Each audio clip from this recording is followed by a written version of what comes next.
ಎಲ್ಲರಿಗೂ ನಮಸ್ತೆ. ಇವತ್ತು ನಾನು ನುಗ್ಗೆ ಸೊಪ್ಪಿನ ಪಲ್ಯ ಮಾಡ್ತಾ ಇದ್ದೀನಿ.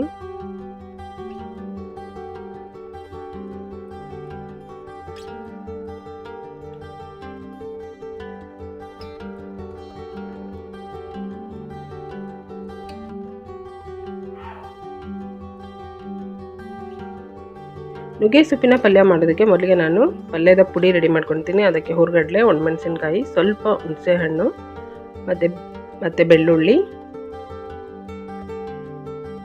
ಮತ್ತು ಉಪ್ಪು ಇದಿಷ್ಟನ್ನು ನಾನು ಮಿಕ್ಸಿ ಮಾಡ್ಕೊಳ್ತೀನಿ.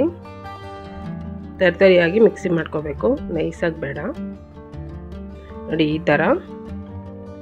ಈ ರೀತಿ ತರಿಯಾಗಿ ಮಿಕ್ಸಿ ಮಾಡಬೇಕು. ಈಗ ಒಂದು ಬಾಣಲೆಗೆ ಒಗ್ಗರಣೆ ಹಾಕ್ತೀನಿ. ಬಾಣಲೆಯಲ್ಲಿ ಎಣ್ಣೆ ಹಾಕಿ ಎಣ್ಣೆ ಚೆನ್ನಾಗಿ ಕಾಯಬೇಕು. ಎಣ್ಣೆ ಕಾದ್ಮೇಲೆ ಸಾಸಿವೆ ಹಾಕಿ ಸಾಸಿವೆ ಚೆನ್ನಾಗಿ ಸಿಡಿಬೇಕು. ಸಾಸಿವೆ ಸಿಡ್ದಾದ್ಮೇಲೆ ಕರಿಬೇವಿನ ಸೊಪ್ಪು ಹಾಕಿ ಚಿಕ್ಕದಾಗಿ ಹೆಚ್ಚಿರೋ ಅಂಥ ಒಂದು ದೊಡ್ಡ ಈರುಳ್ಳಿ ಹಾಕ್ತಾಯಿದ್ದೀನಿ.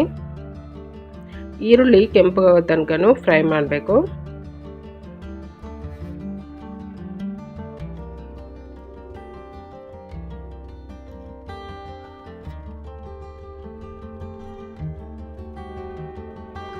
ನೋಡಿ, ಇಷ್ಟಾದರೆ ಸಾಕು.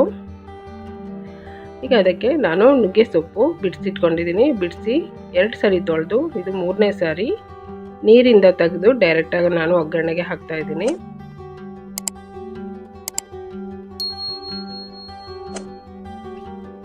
ಈಗ ಇದರಲ್ಲಿರೋ ನೀರಿನ ಅಂಶನೇ ಸಾಕು ನುಗ್ಗೆ ಸೊಪ್ಪು ಬೇಯೋದಕ್ಕೆ. ಮತ್ತು ನಾನು ಬೇರೆ ನೀರೇನು ಹಾಕಲ್ಲ. ಸೊಪ್ಪುಗಳು ಬೇಗನೆ ಬೇಯುತ್ತೆ, ಗೊತ್ತಿದೆ. ಹಾಗೆ ನುಗ್ಗೆ ಸೊಪ್ಪು ಬೇರೆ ಸೊಪ್ಪಿಗಿಂತ ಸ್ವಲ್ಪ ಟೈಮ್ ಜಾಸ್ತಿ ತೊಗೊಳುತ್ತೆ. ಒಂದು 10 ನಿಮಿಷ ಸಾಕು, ಬೇಗ ಬೇಯುತ್ತೆ. ಮತ್ತು ನೀರೇನು ಮತ್ತೆ ಹಾಕೋದು ಬೇಡ. ಈ ತೊಳೆದಿರ್ತೀವಲ್ಲ, ಆಗ ನೀರಿರುತ್ತಲ್ಲ ಅದೇ ಸಾಕು. ಹಾಕಿದ್ಮೇಲೆ ಇದನ್ನು ಸ್ವಲ್ಪ ಮಿಕ್ಸ್ ಮಾಡಿ ಮತ್ತೆ ನಾನು ಉಪ್ಪು ಹಾಕ್ತಾಯಿದ್ದೀನಿ. ಉಪ್ಪು ಸ್ವಲ್ಪ ಹಾಕಬೇಕು, ಯಾಕಂದರೆ ನಾವು ಪಲ್ಯದ ಪುಡಿಗೆ ಕೂಡ ಉಪ್ಪು ಹಾಕಿದ್ದೀವಿ. ಹಾಗಾಗಿ ಉಪ್ಪು ಹಾಕಿ ಸರಿಯಾಗಿ ಮಿಕ್ಸ್ ಮಾಡಿ ಮುಚ್ಚಳ ಮುಚ್ಚಿ ನಾನು ಲೋ ಫ್ಲೇಮಲ್ಲಿನೇ ಬೇಯೋದಕ್ಕಿಡ್ತೀನಿ. ನೋಡಿ, ಮಧ್ಯದಲ್ಲಿ ಒಂದ್ಸಲ ಹೀಗೆ ಮಿಕ್ಸ್ ಮಾಡ್ತಾಯಿರಿ. ಲೋ ಫ್ಲೇಮಲ್ಲಿ ಇಟ್ಟರೆ ಸಾಕು, ಬೇಗ ಆಗುತ್ತೆ, 10 ನಿಮಿಷದಲ್ಲಿ ಆಗುತ್ತೆ. ಈಗ ನೋಡಿ ಆಗಿದೆ, ನೀರೆಲ್ಲ ಹೋಗಿದೆ, ನೀರು ಬಿಟ್ಕೊಂಡು ನೀರು ಹೋಗಿದೆ, ಸೊಪ್ಪು ಬೆಂದಿದೆ. ಸೊಪ್ಪು ಬೆಂದಾದ್ಮೇಲೆ ಮಾಡಿಟ್ಕೊಂಡ್ರೆ ಪುಡಿನ ಹಾಕಿ, ಪುಡಿ ಅಷ್ಟು ಒಟ್ಟಿಗೆ ಹಾಕಬೇಡಿ, ಕಲಿಸ್ತಾ ನೋಡ್ಕೊಂಡು ಹಾಕಿ ಎಷ್ಟು ಬೇಕಾಗುತ್ತೆ ಅಂತ. ಒಂದು 2-3 ಸ್ಪೂನ್ ಸಾಕಾಗುತ್ತೆ.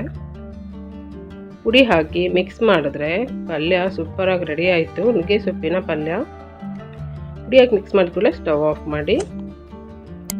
ನನ್ನ ವಿಡಿಯೋ ಇಷ್ಟ ಆದರೆ ಲೈಕ್ ಮಾಡಿ, ಶೇರ್ ಮಾಡಿ, ಸಬ್ಸ್ಕ್ರೈಬ್ ಮಾಡಿ. Thank you.